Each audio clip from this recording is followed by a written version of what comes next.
You know, hey, he got time to prepare physically for this.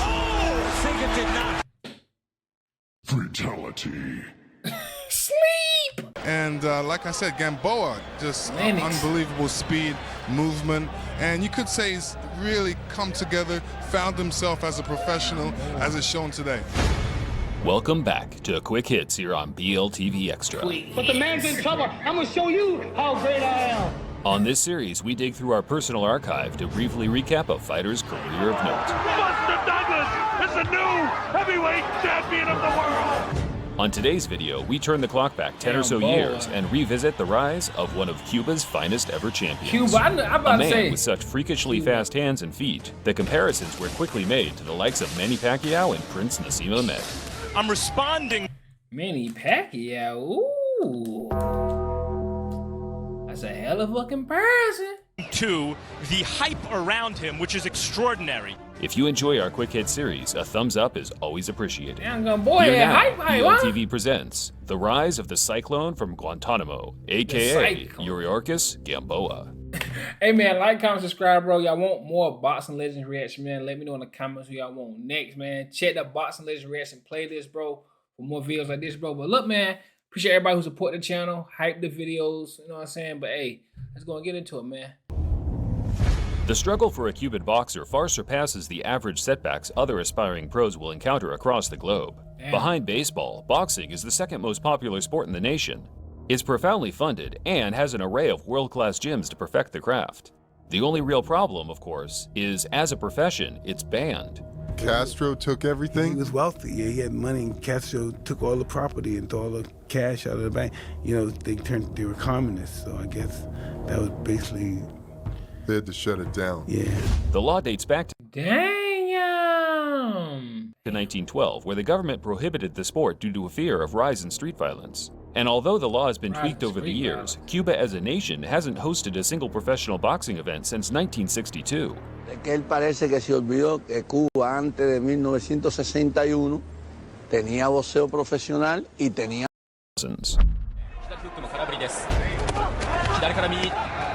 下から上へのコンビネーションを見せましたキューバのガンボア12ポイント差そしてコーナーに攻めますこの後のディフェンスも非常にうまいガンボアです連打 Yuriorkis Gamboa, still a teenager at this point, had already established himself as the brightest prospect in Cuba, dazzling opponents with his swift footwork and blistering hand speed to win consecutive national championships. 23, the winner in the red corner from Cuba. In 2004, Gamboa won the flyweight gold at the Athens Olympic Games, becoming a national treasure in the process. Nevertheless, amateur boxing fame rarely correlates to wealth. Gamboa barely had a peso to his name, so he, along with fellow teammates Jan Bartolome and Adlanier Solis, devised a plan to sneak out of training camp while on an international tour to defect the country and take up professional boxing abroad. Before Yuriorkis left, he sold his Olympic gold medal to support his family financially. Damn, he sold the gold medal? Now, if you're an Olympic gold medalist, you are automatically one of the ones. We already know that. It was a difficult decision to make, considering it was his reward for the greatest achievement of his career. But this was a man that was confident in his ability to make it to the top of the sport, and with it, provide for his family for generations to come.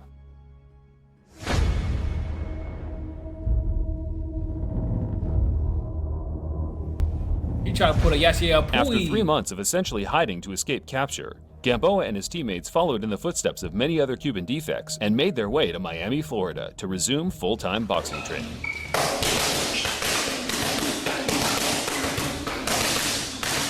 After a few months of training, Gamboa relocated to Germany and signed his first professional contract with a European promoter. Damn! Gamboa is a guy that this crowd has been waiting ain't nobody gonna stop me from boxing. This counters are crazy.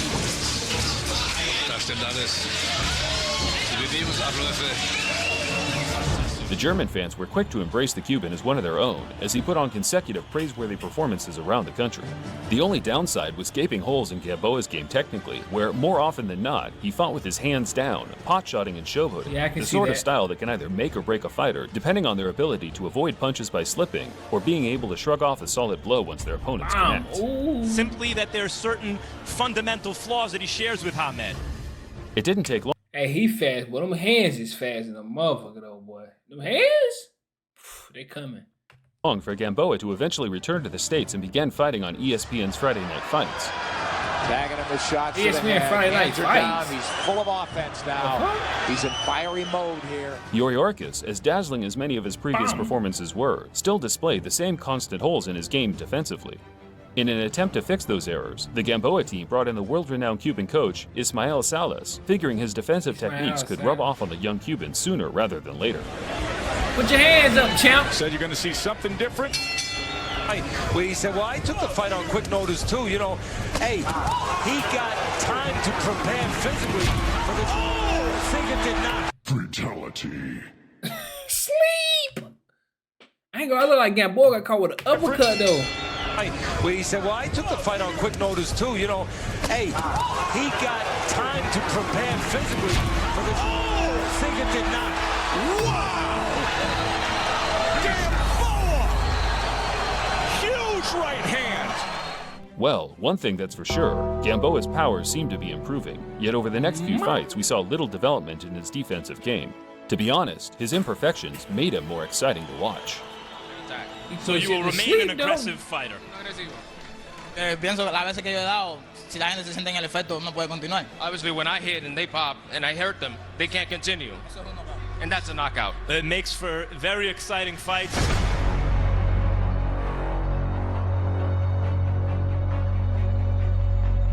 Cuban boxers are often branded as boring by the fans for their safety-first, point-scoring style. Yet Gamboa was the complete opposite. Hey, man, y'all name some other Cuban fighters in the comments, cause he said they was. Is he right about that? It's like all of them known for their safe style. The complete opposite.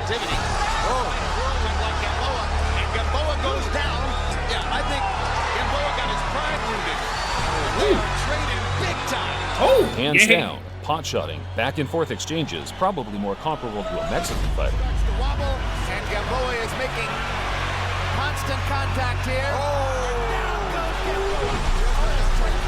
Caught him with a left hook. By 2010, Gamboa became a two-weight world champion with less than 20 pro fights to his name. A remarkable feat. Very few boxers in history. Two-weight world champion with less than 20 pro fights to his name. A remarkable feat. Gamboa became a two-weight world champion with less than 20 pro fights to his name.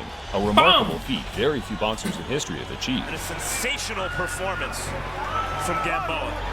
Too sharp, too quick, too powerful. While most of the boxing world was still sleeping on Gamboa's talent, the pound-for-pound king Floyd Mayweather Jr. was one of the first fighters to come forward and sing his praises publicly. In 2011, Gamboa started training at Mayweather's gym in Las Vegas, where they soon forged a unique bond that looked likely to end up with a promotional deal being tied between the two. Sadly, before things were finalized, Floyd was sent to jail for 3 months over a domestic violence dispute, and his so-called friend, Curtis Jackson, aka 50 Cent, stepped up in an attempt to take care of Floyd's promotional business while he was locked up. And by take care of, we mean to steal his most valuable asset in Gamboa by signing him to his own newly founded promotional company, SMS Promotions. 50 Cent said, Snatchies, give me him. What are you talking about, Floyd? Unbeknownst to Floyd, who sat in a cell. Like, I didn't come to you saying I'm gonna be a boxing promoter, I wanna be in the boxing, I wanna do this and do that. Like, I'm around it, and I do enjoy it. I love it from before I even met Floyd. The whole 50 versus Floyd drama that dominated much of the hip-hop and boxing news back then was really of no interest or concern to me. At the time, I just remember thinking, what's gonna happen to Gamboa? At this time, Gamboa was rising up the pound-for-pound list and truly establishing himself as the face of the lower weights in boxing. And this wasn't an untested hype job. Multiple championship-level fighters, including Jorge Solis, Orlando Salido, and Hammerfist Varenas, had all felt the full force of Gamboa's startling skill set. With the odd knockdown aside, his 23 opponents so far were all beaten to a pulp inside the distance. As most people apprehended, 50 Cent's interest in boxing quickly dwindled, and Gamboa, along with the other fighters 50 signed, were all struggling to get fights signed within the first year of their new contract. Gamboa went from fighting an average of 4 times a year to maybe 1 if he was lucky.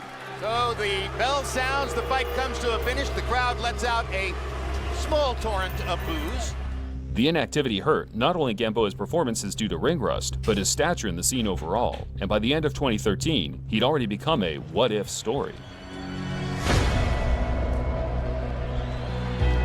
Damn, who's already what if? Amid all the promotional negativity, 2014 presented Gamboa with one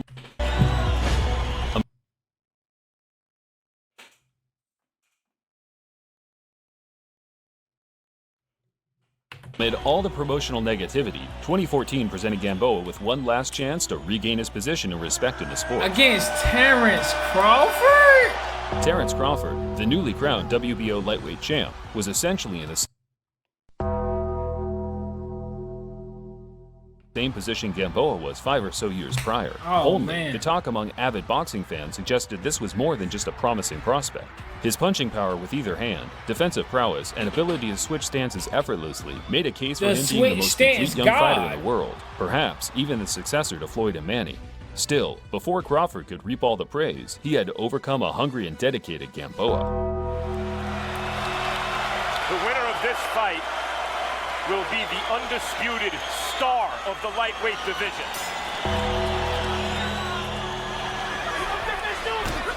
I almost equated it to her, and he's the man who works with Crawford in the gym. A great fight, like I expected it to be. But Gamboa has the kind of speed that upsets your expectations. Like that. I'm about to say he caught him. Bomb. While the size difference was apparent, so was the vast gap in hand speed and experience. Gamboa breezed through the opening rounds, catching the slightly cold-looking Crawford with constant eye-catching combinations. And Gamboa lands a left hook and a right hand. He might have saw something bad. Well, but Crawford landed a little left hand. Like that. Bad thing about this is when like that. Caught him again. Right hand. Oh, shit. Terrence Crawford has fallen 4 rounds behind at home in Omaha. Would have to win 6 of the last 8 just to get a draw. With 4 rounds secured in the bank, Gamboa stepped up the aggression, looking for the KO. Gamboa said, I'm like that. Gamboa was coming in. That was it for Gamboa. Game plan was out the window. The calculated point-scoring flurries turned into desperate swings in an attempt to regain control. He better and start while it made for blocking. sensational fight of the year type viewing, Crawford's composure and timing eventually became the deciding factor. And down goes Gamboa to the head shots as the body shot. This fight went from tremendous exchange. Gamboa almost went down again. This fight went from Crawford getting outclassed to Gamboa getting beaten up. Crawford going home run shots, bringing them up from the floor, and Gamboa coming forward. Down goes Gamboa, and that'll do it. That was a great fight. A great fight. Watching this back gave me an elevated level of respect for both fighters. Crawford displayed all those great attributes I listed earlier, yet ticked off even more boxes by demonstrating a deep level of composure in a fight he was losing convincingly. That boy turned to a shark one this time. Lost his rag after the first knockdown, but earned the opposing crowd's respect for his bravery and determination. With no referee to step... He just don't never try to block after he just... I'm like, bro, who you think you is? First knockdown, but earned the opposing crowd's respect for his bravery and determination. With no referee to step in and close the show, there's no doubt Yuriorkis would have kept getting up all night long. You were having your way early. What were you doing early on that changed later in the fight? Bueno, creo que fue un buen combate. Éramos dos guerreros que estábamos arriba del ring, tratando de detener la victoria, y la logró él.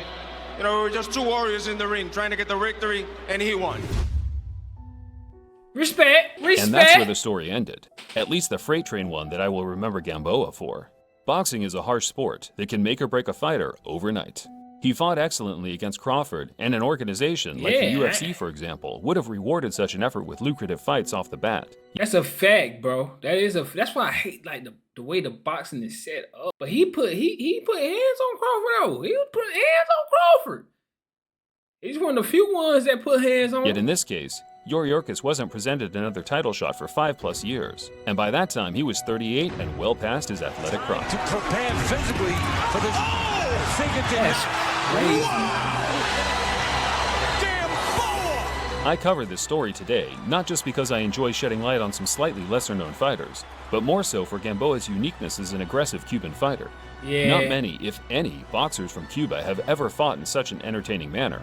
He didn't quite reach the expectations from pundits like Max Kellerman and Roy Jones Jr., but he did everything in his power to provide for his family by being the best and most entertaining fighter he possibly could. That gets my seal of approval, and I hope you guys enjoyed some of these clips as much as I took pleasure in putting them together. My question is, what was Max Kellerman and them expecting him to be? He was a world champ. I mean, I guess with his talent, they expect for him to be like undisputed, go up to different levels, be the Manny Pacquiao. I understand that. But I mean, if you were a champ, a gold medalist and a world champ, I think is 5 years with no more title shots. It's crazy. The boxing, somebody got to fix that, bro. Something ain't right with the system. Something ain't right with the system. Look, man, like, comment, subscribe, bro. Let me know in the comments of some more Cuban fighters, bro. Let me know, bro. I ain't heard of too many, but I'm going to see y'all in that video, man. Y'all already know what's going on, man. Oh, boo!